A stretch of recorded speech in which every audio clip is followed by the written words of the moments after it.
Miss ko po ang mag-preach sa church natin. Doon ang nagpipreach ako sa Sampo, praise God. Testimony po pala namin ni Pastor Ruth, next week niyo na maririnig. Pero purihin po ang Panginoon, sa 3 months lang na pananatili po namin doon, nag-start na po ang church ng Melbourne. Pinanganak na po. Glory to God. At more than 20 na po ang uma-attend, which is a big accomplishment for God's glory. Amen? Sobrang hirap, pero pinagpala ng Panginoon. Sa sobrang hirap nga, si Pastor Ruth gusto nang umuwi. Sabi ko, hindi. Kung tinawag tayo ni Lord dito, di tayo na pwedeng umuwi. Tsaka alalahanin mo, mahal ang pamasahe. So, hindi po kami umuwi. Amen? Alam niyo po, minsan glamoroso yung marinig nyo kami na, uy, nasa Amerika si Pastor, nasa Melbourne si Pastor. Pero sa totoo lang po, Philippines is our comfort place, comfort zone. Never ang Amerika, never ang Australia, never. Sobrang hirap po. Kaya parati po kami nagpe-pray. Glamoroso lang, Australia, Amerika, pero hirap po in many areas. Pero sabi ko nga kay Lord, Lord, kalooban mo to, biyaya mo, tatsagain po namin ito. Minsan kasi, grabe naman ang pastor namin sa Australia. Sino po dito ang iniisip ninyo na nahirapan kami doon? Wala man, kahit isa sa inyo, di ba? Siguro si Pastor Bert lang kasi minsan nasasabi ko kay Pastor Bert yung hirap at saka kay Ate Cathy. Wala man nakakaisip sa inyo na mahirap. Siguro kung kami, nag-mission kami sa ibang lugar na mahihirap na bansa, madali pa. Pero sa Amerika, superiority complex doon, Melbourne. Ang tingin sa ating Pilipino, ganun lang. Sino po dito nakakaramdam na minsan minamaliit ka, magsabing amen? Masarap na feeling? Grabe. 5'5 na nga lang ako. Feeling ko doon, 5'3 lang ako. Ay, 4 lang ako doon. Hirap, sobrang hirap. Kaya nga isang struggle doon, yung self-esteem. Pagka nasa first world country ka. Maganda pa ka kung pupunta na lang ako sa Thailand, o kaya sa Vietnam. Philippines, I'm from the Philippines. Pero doon sa Melbourne, where are you from? Philippines. Sabi nila, Philippines. Hirap. Anyway, all by God's grace. Amen? Maraming hindi nakakaintindi nun Kayo feeling nyo lang, hindi kami nahirapan. Sobrang hirap. Kaya nagpapasalamat po ako sa biyaya ng Lord at sa prayer ninyo. Sino nag-pray po sa amin? Maraming salamat. Sabihin mo, hindi ko kayo mapapasalamatan lahat, but those of you who have been joining our 2 Chronicles 7:14 prayer, I see your prayers, mga nagiging prayer leaders, I really appreciate all of you. It's only by prayer that we've been sustained. Amen? Bini Pastor, uwi na tayo. Hirap, uwi na tayo. Wala na tayong budget. Uwi na tayo. Naisip niyo po ba pagka pumupunta kami doon pumupunta na yumayaman? Hindi po Pagka pumupunta kami doon, hindi lang ubos ang aming ipon. May utang pa kami sa credit card. Hindi nyo po naiisip yun, di ba? Hirap po. Kaya by God's grace lang, amen. Kasi naman kami, tinataya namin lahat ng pag-aari na binigay ng Lord. Pati na yung credit card namin, tinataya namin. Bahala ka na, Lord, ikaw magbabayad dyan. Amen. Pagkain pa naman sa Australia, times 36, 20. Pinakamahinang kain mo, 20, isang kain. Kasi dalawa kami, 40. 40 times 30. Ilan yon? Hindi na ako marunong sa math yata. 1, 2. Kakain kami, isang kainan, 1.5. Dito, isang buwan na yun, isang linggo na yun Kaya nga doon, minsan na lang kami kumain ni Pastor. Hindi, pinapakain po kami ng mga pamangkin namin. Salamat sa kanila. Pero mahirap, sobrang hirap po. Sobrang hirap. All by God's grace. Amen? Okay. Ayan, hindi po ako nagko-complain. Nagsishare lang ako kasi minsan ang tingin nila, si Pastor nasa Melbourne, nasa Australia. Ang galing naman. Nag-enjoy si Pastor. Di nyo lang alam doon paano kami umiiyak sa panalangin. Gabi. Anyway, we'll testify next week. Okay, let's go to the message. The Lord has given me, supposedly it should have been last year, but as I've been praying, of course, I listened to the Holy Spirit for the timing of everything, for the timing of the messages. So I really felt that it's now time for me to preach on ecclesiology. Actually, this message is a little bit doctrinal, parang hindi interesting, pero it's so important. But by God's grace, you'll get interested. Amen? Because you're going to see the importance, significance of this in our Christian life. So ecclesiology is defined as the biblical or theological study of the church. Theological study. So hindi po ito intelektualan lang, no? Pero actually, it's really intellectual. Na all of us, kailangan mag-study kung ano ang church. Amen? Because many Christians nowadays, they don't appreciate the church. They do not know the value of the church in their lives. Alam nilang nila, pagdating sa church, uy, masaya sa church. Gwapong worship leader namin, si Kuya Nomer. Si Kay lang, galing naman ng boses. You know, in Melbourne. Wow, pinapakita po namin ng praise and worship dito. Bilib na bilib sila. Amen? Galing naman ng mga boses ng worship team ninyo.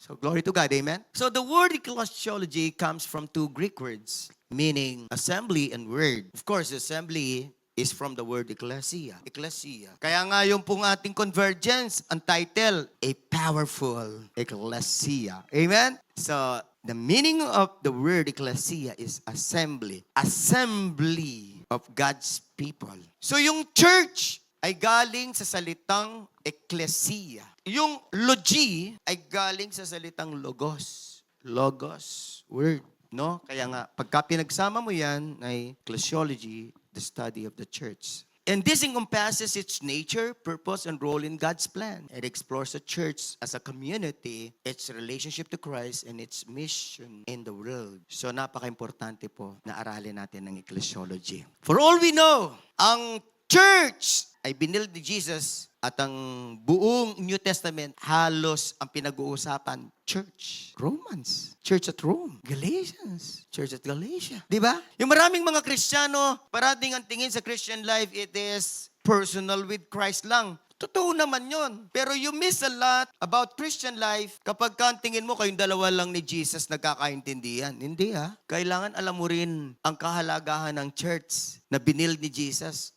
Doon ka nilagay ng Panginoong Yesus sa iyong buhay. Amen? The title of the message today, The True Clear Understanding of the True Church of Christ. Clear understanding. Kailangan magkaroon po ng klarong pangunawa sa true church ng Panginoong Yesus. Amen? Kasi ngayon, walang clear understanding ang mga Christians. Totoo yun, relationship with God. Bless na bless ako sa prayer ni Dars. Pero alam nyo, hindi lang relationship kay God ang importante sa Christian life. Relationship sa church, sa iyong fellow Christian, sa iyong kapatid kay Kristo, importante.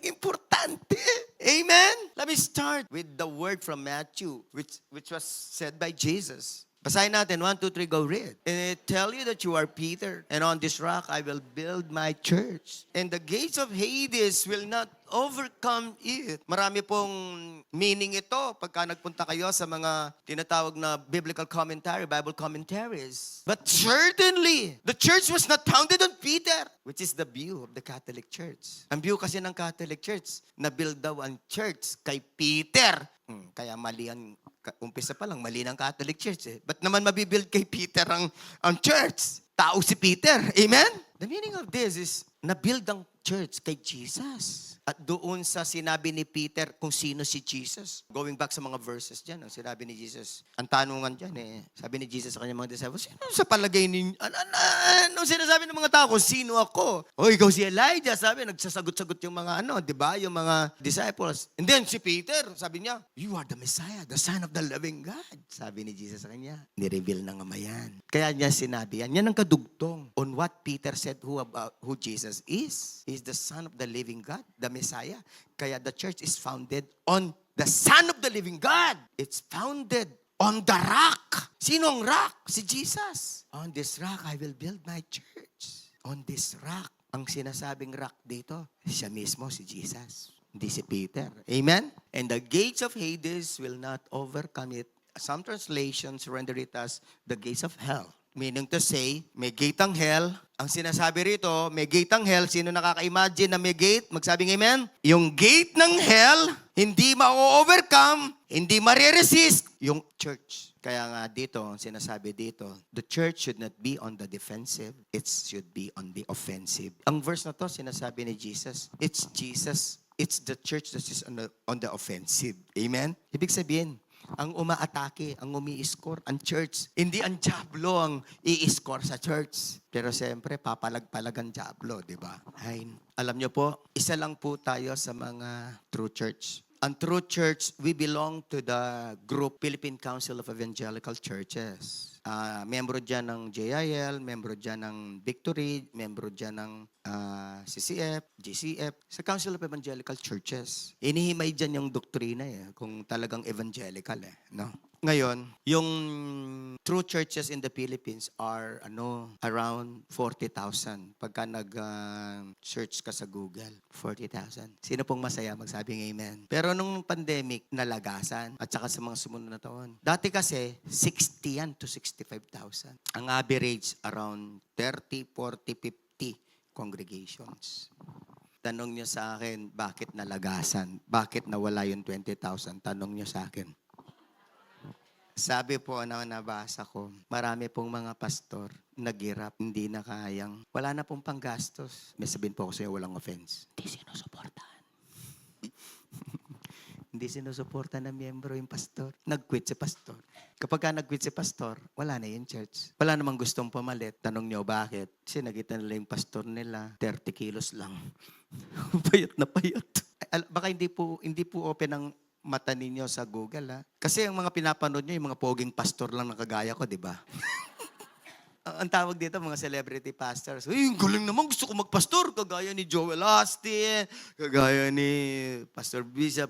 Hindi nyo po nakikita lang, ang dami mong pastor na hirap by the thousands. Baka hindi po ninyo, historically, ako po, nung nag-umpisa ako sa church, zero love gift. Alam niyo po, nung nag-umpisa church natin, naglalakad po ako. Kung mahina-hina po ang aking self-esteem, magkukwit na po talaga ako. Kasi kakawain ko, kawawa ka naman, naglalakad ka. Sasabihin pa ng Diablo sa'yo, ba't di mo na lang kasi ituloy yung pagiging engineer mo? May topak ka. Minsan naisip ko po, may topak ako Kasi nga, natapos naman ako ng engineering, may pera sana ako, di ba? Baka ako ang boss ni Olan ngayon. Olan, kung ako lang naging engineer, baka boss mo ako. Kasi pangarap ko yung NGCP nun Nagpapalakas na ako sa NGCP nun Oo, yung boss lang ako ni Olan. Olan, umakyat ka doon! Tapos magiging boss ako ni Arshalin. Uy, bagong bagong engineer natin si Arshalin. And by the way, si Jonathan, wow, bagong occupational therapist natin. Amen? Palakpakan natin ang Panginoon. Hindi lang yon, top 4. Board exam. Grabe naman, bro. Talagang Anong top ka ba nun, Brother Ronnie? Talagang pinatalino ni Lord yung mga anak natin, di ba? Anyway, pangalawa reason. Alam niyo bakit nagkukwit ang mga pastor? Dato na nakikinig, magsabing amen. Paano? Sinakripisyo na lahat ng pastor. Pinagchichismisan pa yung pastor natin, ganyan Tinan mo, hindi marunong mamlansya. Gusot-gusot. Kasi nga walang kuryente. Alam niyo bakit ang mga miyembro malinaw sa mata sa pastor? Amen? Sobrang linaw. This is really true. And I was a victim of this before, pero purihin ng Panginoon, hindi na ngayon. Amen? Kasi ang mga pastor, siguro hindi naman intention ng mga miyembro, pero kinakawawa ang mga pastor. Pinagchichismisan, sinasama sa hapunan, sa panangalian, sa meriendahan. Si pastor natin ganun pastor namin, ganyan. Yung mga pastor po na, yung hindi na po na-overcome yung pagiging, yung mga ganun na mga chismis at mga paninira, nag-quit. Honestly, dahil din po sa mga negative words na naririnig ko sa church natin when our church was starting, I almost quit. Matibay-tibay lang po ako by God's grace. Amen. Wala po akong pinagyayabang. Biyaya lang ako ng Panginoon. Sabi ko, kahit Pastora Ruth, resign na ako. Sabi ni Pastora Ruth, wag muna. Wag. Pinipigilan po ako ni Pastora Ruth Pero kung nag-go signal lang si Pastora Ruth, wala na po ako dito. Amen? Papapabilang na tayo sa statistics na nawalang 20,000 na church. Opo. Tapos, karoon ng problema. Diyan nagkukwit ang mga pastor pagka malagong problema. Tapos sasabihan ka pa ng miyembro. Meron pong 2 miyembro malakas sa loob dito na leader nun. Sabi niya, Pastor, tingin namin, ikaw ang problema Ba't di ka na lang mag-quit? Nag-quit ka na lang. Resign ka na lang. Sabi ko naman. Pareho pa namang sisters. Kaya mga sisters, delikado sister, sabi ko, hindi na mag-start Ken Church. Ako, di ba? By God's grace. By God's grace. Ako mag-start. Kaya ako makunongan ding mako. Basta'y Pastora Ruth, ako mako. Di sabi kaming Pastora Ruth Sabi ko, sweetheart, basta ang gangi katangad duwang mitagang Ken Church, makunongan, okay katamo. Tuloy te, yako. Amen. O, praise God naman. Atin muna mang-eme ako. Timoreng kapatid ko. Praise God. Brother Rolly, Sister Janet. Mga latila pa ang Tari Jetro. Mga latila pa. Di Madam, best friend ke. Praise God. Hanggang ngayon, best friend ke. Pero tatangaliwa akong best friend, Alina lang. Praise God. Yan. Din na Louie, Doc Louie, Brother Dan, Pastor Dan. Yan. Praise God. Amen. Kaya yan, maraming mga churches nasisira, nawawala. Kasi mga pastor ay talagang naatake ng sobra, ng dyablo, at ginamit yung mga miyembro. Amen. Ganun lang po. Kaya dito po, wag natin labanan ng pastor, sira ng pastor, mahalin natin ang pastor. Amen? Amen. Amen po ba, mga kapatid? Ngayon, sige, chismasin niyo ako kung kinikikilan ko kayo. Amen? Wala pa akong kinikilan sa inyo kahit isa. Diba? At wala akong planong mangikil. Wala. Pagka may mga nangingikil na pastor dito, sumbong nyo sa akin. Text nyo ako, 0998-584-7760. Message nyo po ako, Ronaldo Machucam po. Amen. I-deal natin yung mga nangingikil na pastor. Okay, praise God. Nakatayo pa rin po ang church natin. The gates of Hades will not overcome our church. Palakpakan po natin ang Panginoon.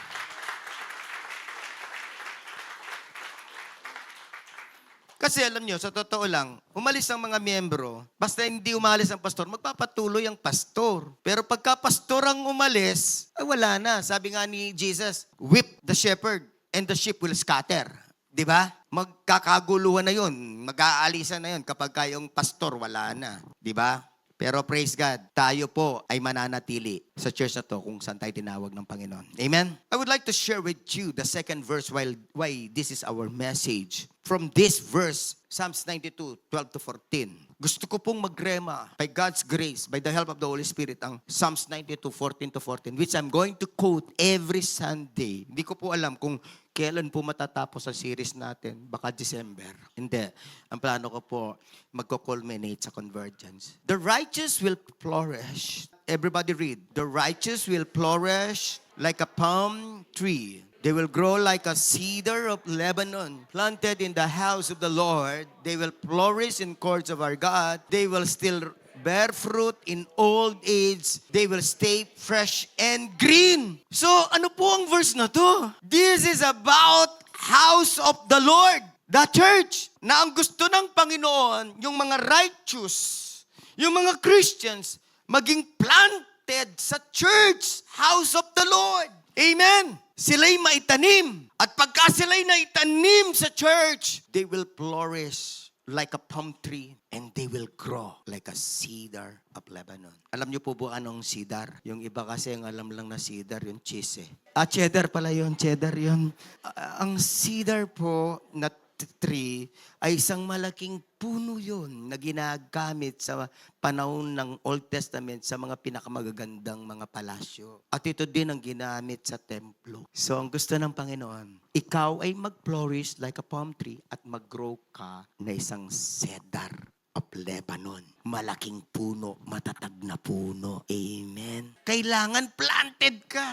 Hindi pwedeng palipat-lipat. Which is, ito na ang nangyayari ngayon. Teka muna, parang gusto ko yung atmosphere ng ng JIL, ng BCF, DCF. Ay, gusto ko makita si Piolo Pascual. Bakit? Hindi nyo ba nakikita dito? Wala lang, malayo po.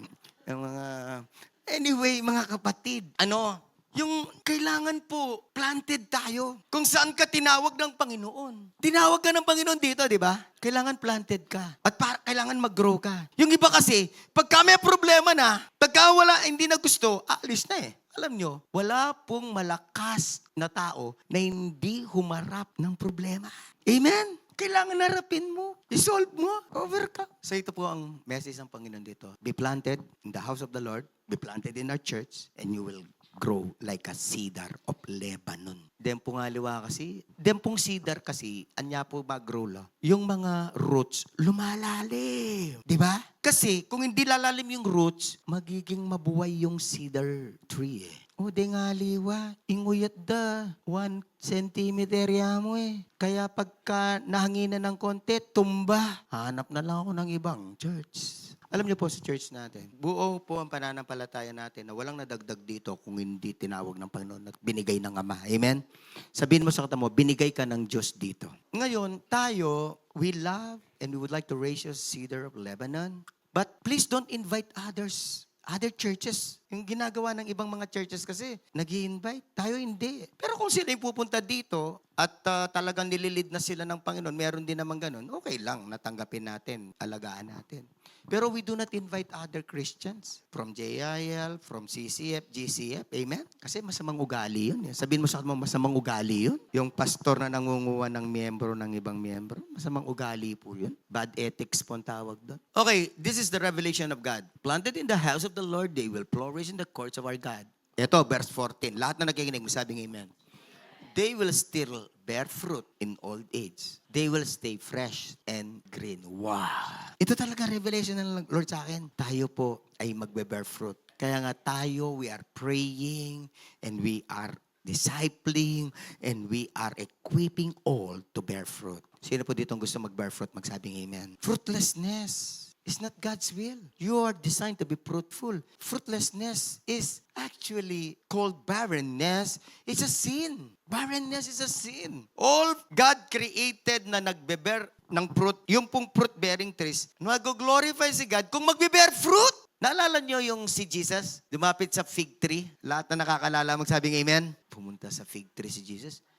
Walang bunga. Alam niyo, wala na. I don't know why Jesus cursed the tree. Why? Because that tree does not glorify Him. That fig tree is created to bear fruit, big fruits, pero wala. Kaya nga alam niyo po, may sabihin po ako sa inyo, John 15:8 and John 15:16 na sinasabi ko, for this the Father is glorified that you bear fruit, bear much fruit. Fruit that will last, John 15:16. Hindi kasi nag-glorify eh. Pero mga kapatid, if you're really planted and you get rooted, you will bear fruit. Hanggang old age. Amen? Hanggang old age. Kaya ang feeling ko, pagka tayo nagbubunga, lahat tayo tatanda ng may pinagkatandaan. Amen? Yung mga tumatanda kasi nang hindi nagbubunga, nako, no offense, I love you all. Ang sabi ng mga Tagalog dyan, tumatanda na walang pinagkatandaan, hindi nagbubunga. We will stay fresh and green, amen? Kahit matandaan na tayo, patuloy tayo magbubunga, tapos fresh and green. So yung pong mga planted at saka mahalang Panginoon, mahalang church, naalala ko yung message ni Pastor Eric Maliwat ng DCS. Ubas o pasas? Balo yan po yung pasas, prunes, kulubot. Pasas din yun eh. Actually, yung pasas, ubas din yun, kaso na-dry ng ulubot. Pero yung ubas, wow, ang kinis, di ba? Detang ide kaluguran ni Lord ang po yung church. Lupa lang pasas, sali. Pero ang kaluguran de Lord, pouring in church, ay, wala mo, ubas yan. Lawin mo na may siping mo. Itang mo santing alawel, white ang warok. Amen? Balong-balong mo rin pasas eh. Eda ka alawe. Lawin mo na mo yung kasiping mo, nga alawe na ka. At saka makaismalyo, lawe na kapin. Grabe, no? Balo yo ken panlupa, balo mo na yung tao, kung atin yan sa salikot, atin yan dadalan. Atin yan dadala na negative thoughts, atin yan dadala na rebellion, atin yan dadala na mature, kademonyuhan. Kaya pa mo ngasta na, akit mo na eh, ala? Ngasta na. Kahit tatay-tahimik lang, pero mapanganib.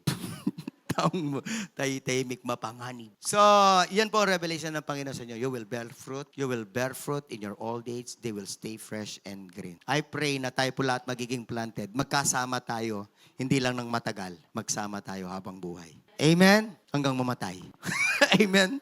One day, nasa US po kami. Sa church kasi natin sa Eunice, Anaheim. Doon po yung church, yung tinatawag na, basta cathedral po siya na glass cathedral church. Puro glass. Side glass. Tapos para siyang yung mga palasyo, yung mga gana iglesia. Glass siya lahat. Tinayo ni Pastor Robert Schuller. Grabe, ang tindi nung one of a kind in the world. Kaya pasyalan din yun. Nagpunta kami doon. Ganda, nandun kami. Ang ganda nito. Ang tawag pala, Crystal Cathedral. Ngayon, nung napunta kami doon sa isang garden, syempre, mahilig ako sa garden. Grabe, ang nakita ko sa garden, halaman, at saka libingan. Sementeryo pala. Sementeryo nandun nakatira si Robert Schuller, asawa ni Robert Schuller, yung mga deacons na nag-serve, na napatayo yung Kaya yun yung pangarap ko. Bili tayo ng lupa, magsama-sama tayong galibingan. Payag ka ba, Kat? Di ba, Brother Jun? Payag ka ba, Brother Jun? O, di ba? Magsama-sama na lang. Hanap ako ng lupa. Sino pang bibili dyan? Magsabi nga amen. Pero basta care group leader at matapat sa Panginoon, 50%!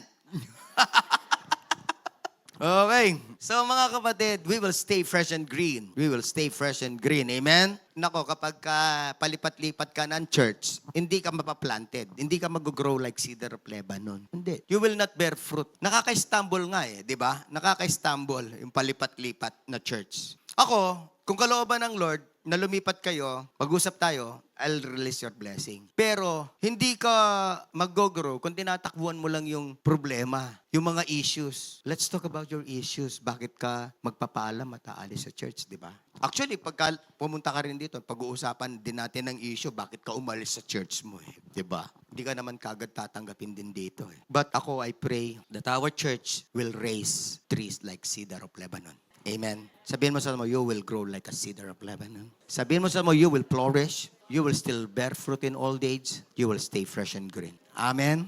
Amen. Praise God po. Magpo-point number 1 na po ako. And I have 12 points. Okay, number 1. What is a true church? What is a true church? Kasi, kung may true church, ang dyablo, nagtatayo siya ng false churches. At malamang at sa malamang, galing tayo lahat sa false church. Amen? Sino po dito galing sa false church? Bago kayo napunta dito, magsabing amen. Oh, malamang at sa malamang, lalo na sa Pilipinas, lahat tayo galing sa false church. Pero siyempre, yung mga kagaya ni Jethro, hindi na yan naging katoliko.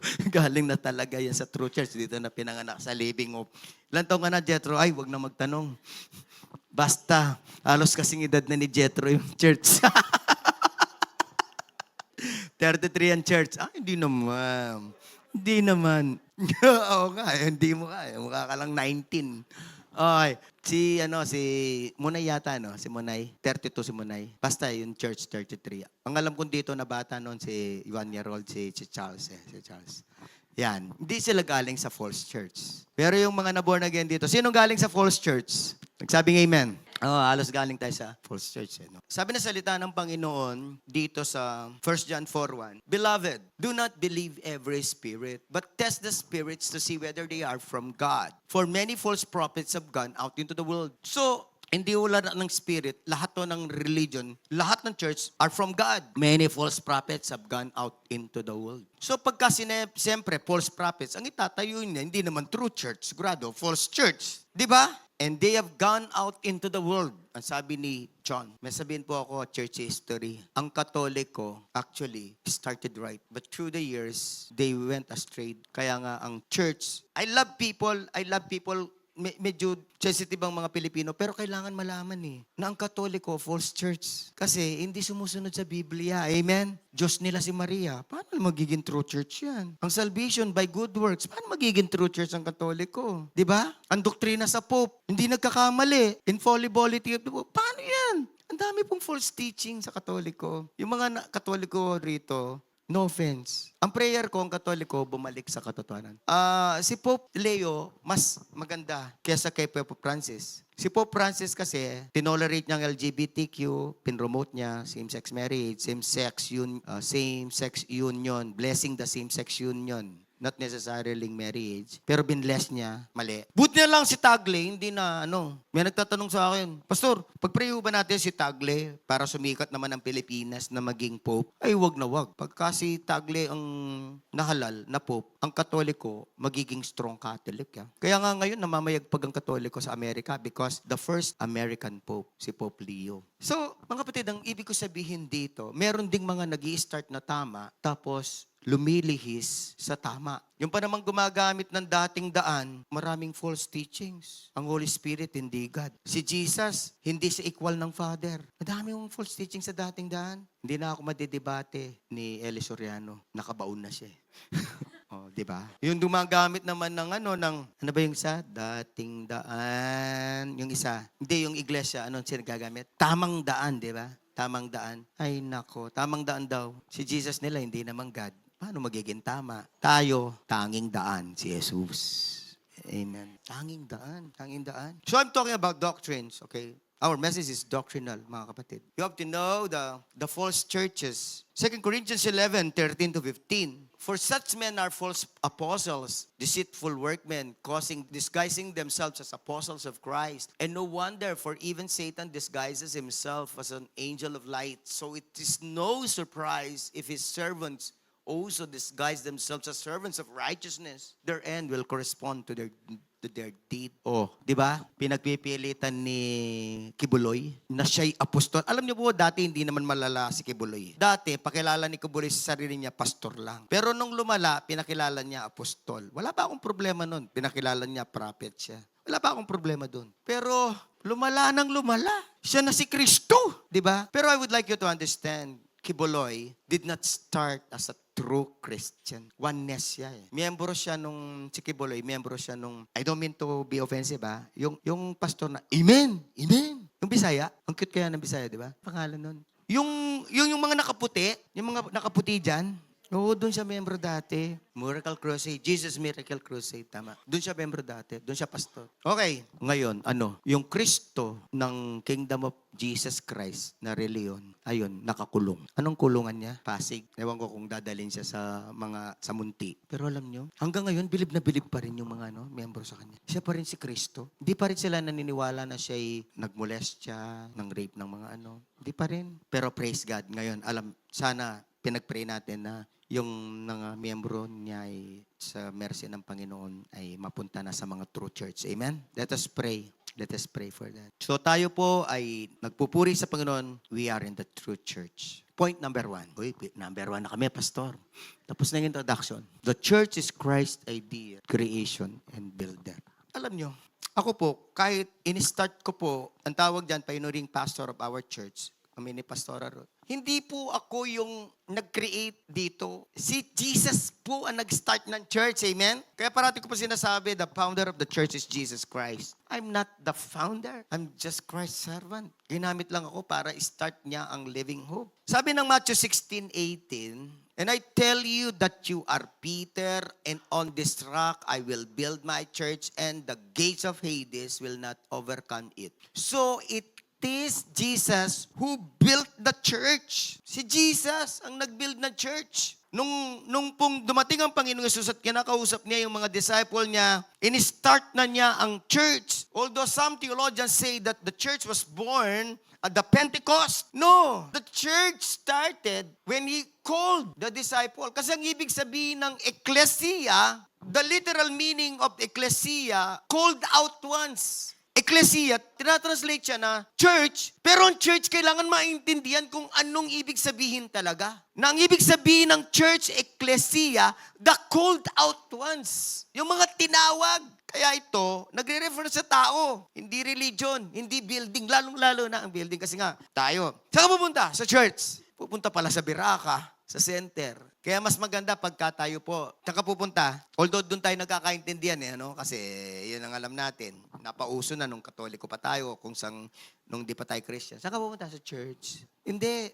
Sasabihin mo, pupunta ako, kung dito ka pupunta sa building, pupunta ako sa Biraca. Biraca means house of praise, house of blessing. Amen? Ayan ang ibig sabihin ng Biraca. Papalagay ko nga doon, this place is called Biraca. Amen? Pero siyempre, kung pupunta ka sa worship, ayun, makakasama mo yung mga tao, sasabihin mo, pupunta ako sa church. Kasi, ang ibig sabihin ng church, 2 or 3 and more. Kapag kaisa ka, hindi ka church. Pero pagka nagdalawa kayo, church kayo. Assembly kasi. Assembly. Di ba? Kapag ka nag-assemble, nagkita yung dalawa, may church na. Kaya nga po yung care group natin, little church yan, small church. And this is the bigger church. Di kung kayo, nagkita kayong magkaibigan na Christian at alam nyo na i-glorify nyo si God, magpe-pray kayo, sasabihin mo, pwede rin na, pupunta ako sa church. Amen? Lahat na nakakaintindi nun, magsabing amen. So, ang church po is Christ's idea. It is Christ creation, and it is Christ builder. Siya po nag-start. And I would like you to understand this. I would like you to understand the Bible. So Matthew, Mark, Luke, and John, makikita natin ang verse, Matthew 16:18. Doon na nag-start ang church. And then sa book of Acts, sa upper room, nagtipon-tipon ang mga disciples, 120 of them. Dumating ang Holy Spirit, pero church na sila. They are the called out ones. At pagkatapos, makikita ninyo na yung growth ng church. And the church grew rapidly. Ganon, di ba? So, ang Christian life is not only about you and Jesus. It's about, yes, importante ang personal relationship, pero importante, alam mo, na tinawag ka ng Panginoon, nilagay ka niya sa church. Kailangan importante sa yung church. At hindi ko lang maintindihan, alam niyo, sa totoo lang, 40,000, 40,000 yung mga churches dito sa Philippines. Many of these churches are like us na independent. They do not belong to any denomination. Although, siyempre, yung mga JIL, thousands of small churches. May tinanong ako Pastor, ba't ang dami yung church sa Pilipinas? Ba't ang daming born again dyan? Nakakalito. Nakaka-confuse kayo. Hindi katulad namin, Katoliko. Isa lang kami. Kahit saan kami pumunta. Tsaka kahit saan kami sumimba, okay lang. Sabi ko, hindi ko rin ganong maintindihan Pero niloob ng Holy Spirit. Pero ang importante, yung mga true churches, nagkakaunawaan, nagkakaintindihan. Amen. Kasi meron po mga tinatawag na di pare-parehong practices and doctrines. Kaya nagbago-bago. Alam nyo, one day, nung nag-umpisa ang church natin around 5 years ng church, sabi ko, guro mga may na tayong almost 200 na tayo. Sabi ko, kasi yun yung panahon na unity in the body. Ang message, unity. Unity, unity. Tapos sabi ko, and my heart was for unity of the body of Christ. There was one time that I was the chairman of class. Ako po ang presidente ng class noon. Kaya tina-champion ko yung body of Christ na united. But that's a time na naisip ko, hirap din magpastor. Siguro ako, sabi ko, kung may pagkakataon, magjo-join na ako ng JIL. Because I really like JIL. Because the pastor, si Brother Eddie, very much anointed. And I like his humility. Very humble, Brother Eddie. Kaso, gusto ko i-merge na lang ang church natin sa kanila in 1990s. Pero nire-review ko yung doktrina. Ako, hindi pwede. Marami pala kaming difference sa doctrines. Pero kapatiran ko sila kay Lord. I love them. Alam niyo pa sa JIL, they're close to me. Why? I was the first trainer ng JIL Pampanga sa cell group. Ako ang trainer. Kasi nga, na-train ako sa Singapore noong 1996 sa cell group. Ang church natin, hindi siya naging traditional church. Cell group siya. Umpisa pa lang ang church natin. Kaya wala dito hindi alam ang cell group. Anyway, very close sila. Di pwede. Tapos iniisip ko rin, naganap ako ng pareho ko. Alam niyo kung anong kapareho ko? Praise Him, kapareho natin. At silang speaker natin parati sa church noon, sa praise and worship. Tapos sabi ko, kaibigan ko na sila lahat, kumpare ko na. Yung mga anak ng mga pastor ng Christ in You, halos inaanak ko po Anak ni Pastor Phil, anak ni Pastor Herbert. Inaanak ko mga yan Di ko, pare, tawagan po namin Pars, tsaka Serban. Pars, sabi ko, di na lang tayo mag-isa. Makikipag-isa na lang ako sa inyo. Maging pastor na lang ako ng Christ in You. Tagalo naming usapan yun. By the way, ito sinasabi ko, hindi po pwedeng i-share sa iba. Confidential. Sabihin niyo po sa kanila mo, walang marites. Sa inyo ko lang i-share.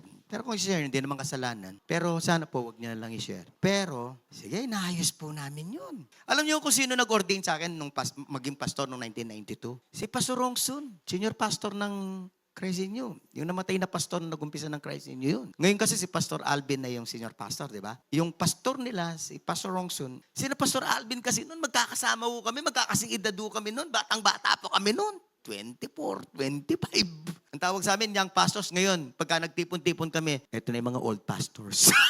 Grabe. But anyway, sabi ko, pare, merge na lang tayo. Kasi nung panahon na yon, meron pong slogan na, there is power in unity. Kasi yung mga nagme-merge yung mga banks. Merging, di ba? Nauso po yung merging. At saka yung mga churches nagme-merge. Ang victory, merging po yan ng ilang churches. Alam niyo ba? Yung isang Baptist pastor na kasama namin, nag-merge sa kanya. So, nagme-merging. Ikaw, magme-merge na rin ako. Sinabi ko pa nga sa mga pastor ng Christ in You na, Pars, pakisabi, isa lang ako sa mga pastor under Pastor Rongsun. Siyempre, ayoko naman mag-senior pastor. Pastor Rongsun kaya yun, di ba? Tsaka late lang natin, ang dami ng Christ in You, laki na ng Christ in You. Anointed ang Christ in You, by the way. Gusto ko po ang Christ in You. Ang tawag nila noon, El Shaddai pa. Nakiki-El Shaddai. Alam mo ba yung story ng church natin?